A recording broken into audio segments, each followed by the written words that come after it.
ni Biblia. Kuna mtu mwingine yuko hapa lakini mawazo yake yako Mwanza, hayako hapa, au yako kwenye biashara zake. Wana macho lakini hawaoni. Lakini Mungu anahitaji kukuonyesha jambo fulani, lakini wewe macho umeyaziba na mambo fulani. Sijui kama unanielewa. Hebu kama unanielewa sema amina. Amen. Bwana asifiwe sana. Nimesema sitotumia muda mrefu sana. Kichwa cha somo kinasema unaona nini? Unaona nini? Amen. Unaona nini? Tusome kitabu cha Amos.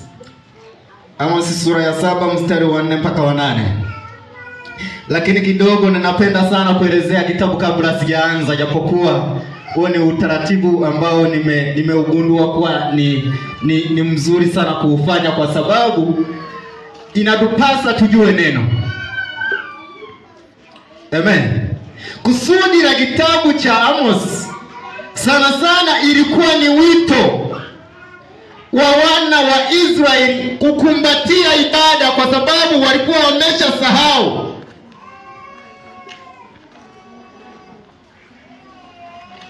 Na yeye alikuwa ni mchungaji, hakuwa mwandishi wa kitabu. Yeye alichokifanya, alitekeleza yale ambayo alikusudia kuyafanya. Aliandika nyaraka au alitoa ujumbe, alafu waandishi wakaandika.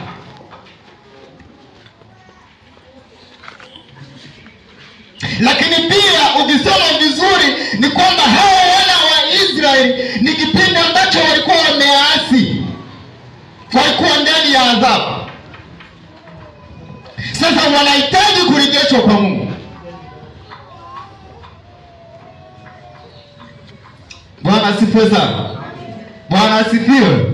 Na ujumbe mkubwa katika kitabu hiki cha Amos ni kwamba Mungu hana upendeleo. Ukienda vibaya, yeye hana hasara, anakuacha. Bwana asifiwe sana. Lengo kuu na ujumbe mkubwa katika kitabu hicho ilikuwa ni kwamba akuonyeshe wazi kuwa kanisa sio chanzo cha imani ulionayo. Imani iko ndani. Bwana asifiwe sana.